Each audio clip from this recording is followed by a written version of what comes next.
Good morning, my YouTube viewers. It's Mike here. I've got another channel, by the way. Just thought I'd put that in. It's called the Scandinavian Appreciation Society. If you're interested, seeing as I'm wearing a Swedish tracksuit, I thought I'd mention that.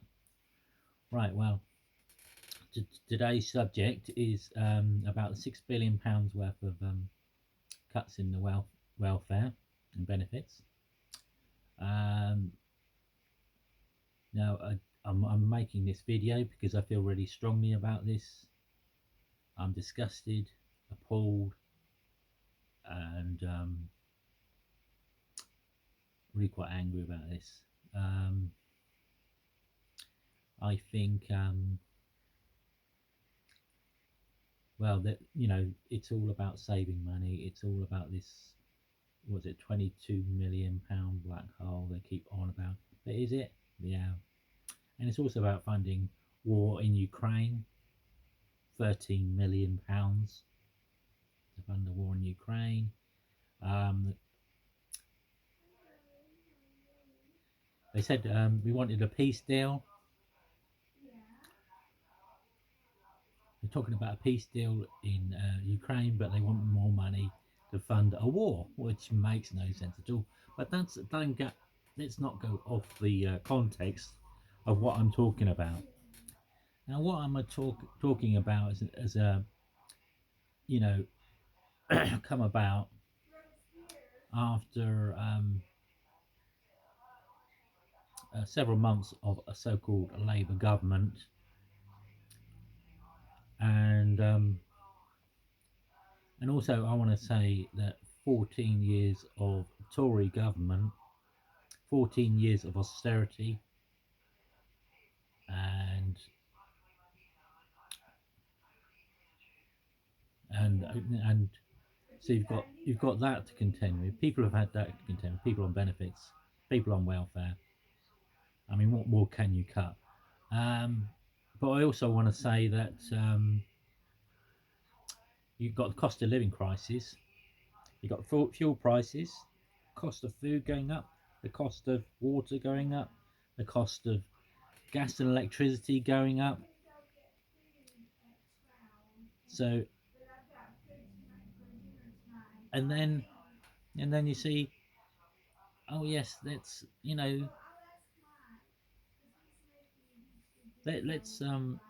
impact on those struggling already, the most vulnerable, the poorest already.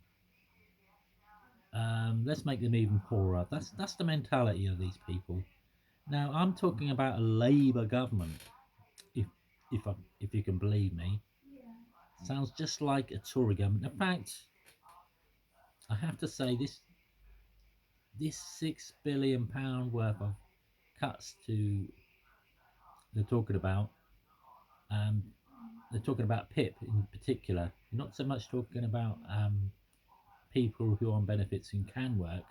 They're talking about people on benefits who can't work, are too sick to work, have conditions that they can barely exist, and in which they have no dignity. Well, they will, they need to have some dignity. I'm saying that's not quite correct. What I'm saying is that if they take away PIP, if they cut PIP, people who are on PIP will lose support. Some of them are working. Some of them are working. All the talk from Labour government at the moment, we've got to get people working. Now I've got to attack this because if you take away the support of people who need it in order to work, people on PIP, then they can't work. And those people who don't work, who are on PIP, are on PIP for a reason. Now the criteria is strict as it is now, and they're just making it even stricter. we've still got the all this uh, punitive criteria for the work capability assessment. You've got to be practically comatose to pass that.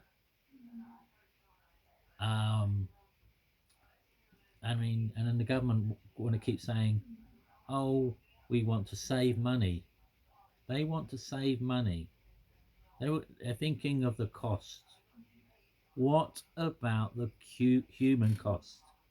What about the cost of people's lives?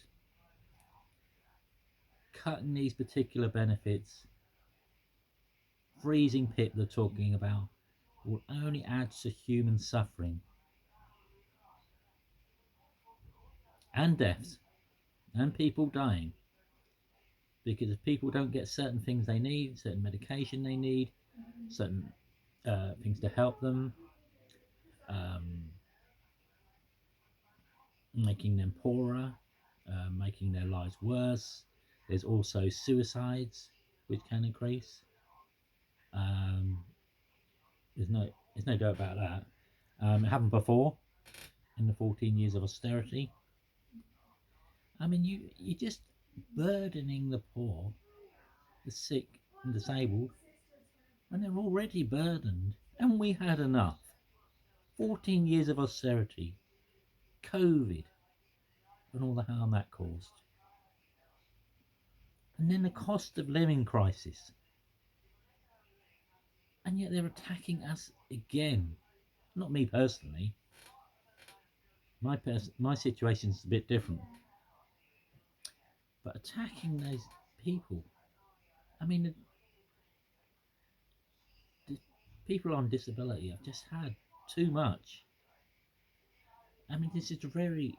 It's not just money that they're losing. It's not just their standard of living they're losing. It's their very right to have a fairly decent life, as decent life as they can, as a disabled person, may I add. Now, I'm no expert, and I can empathise, but I do not know anything about being disabled. But um, this attacks people's very right to exist uh, in any sort of decency, in any sort of decent way. And people should have a right to live there. People should have this. There should be decent disability rights, human dignity, and we should. It's the morality of it as well. It's just attacking people's very right to exist,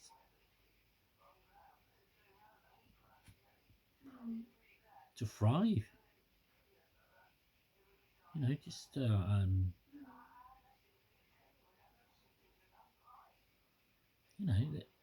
don't want life being any worse. I mean, this attack people on people's mental health. How does having cuts help mental health? Surely and obviously, it would simply make people's mental health worse. There are solutions. There are other ways of doing things.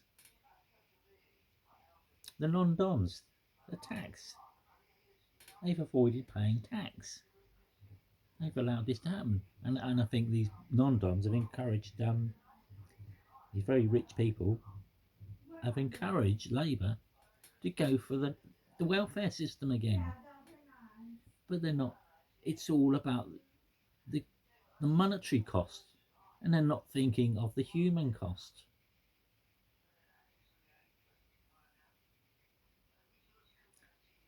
Thousands and thousands of people have died under austerity.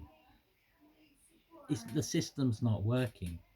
This is not getting people into work, all this austerity, all these cuts in welfare. This is pushing people further into poverty. This is this is the this is pushing things in general into immorality. This is the kind of society we live in, where we persecute and praise those who are rich and wealthy and powerful, where we persecute and punish those who are poor or disabled, um, who are poor, sick, or disabled. We persecute the poor and the sick and punish them for being poor. This is what they did with the what did they call it?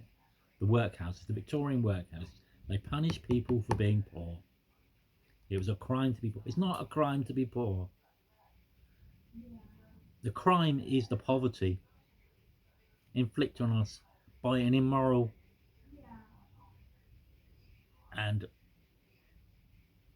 profit hungry system, an immoral government, a government obsessed by fiscal responsibilities, um, budgetary responsibilities. Um, this doesn't need to happen. This is absolutely unnecessary.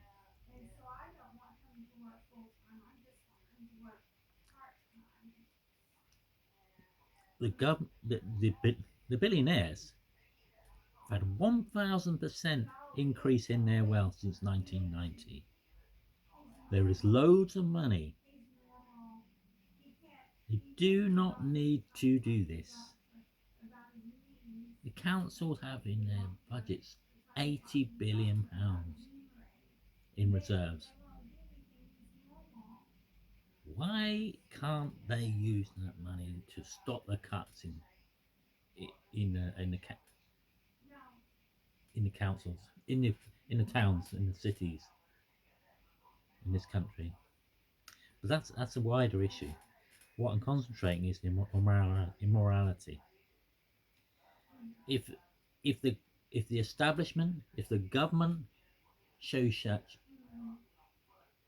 um, disrespect for moral principles, then why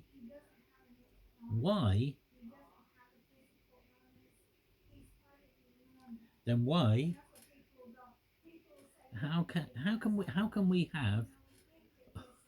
how can we have the establishment and the government with such low morals, low principles, and yet we expect other people to have the, the rest of the population to have morals and principles. So, oh, yeah, my knee's not great. So, yeah, so how can we expect the general population to have morals and principles if the government and the establishment have, have sunk to the gutter?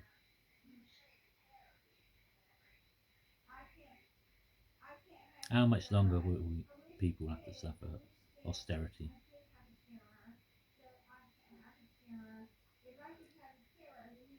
Yes, and people will say, oh, the welfare state, it costs so much money. Yes, as it does. But if money is your only value, then that shows the degradation of our society and where we're going is not to a brighter future, but is on the road to hell.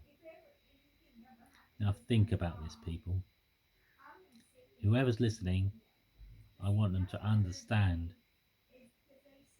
that this is a disgrace for a Labour government. It's a disgrace for any government. And And if you think reform's going to be even better, that's it. Think again. Because you think they're going to be any better on welfare, the National Health Service, public services. Don't be naive. Let's invest in people. Let's invest in public services. Let's help people. Let's show compassion in society. Let's not value money. Let's value people and people's needs. That should always come first. So thank you for watching. Please subscribe. Please like.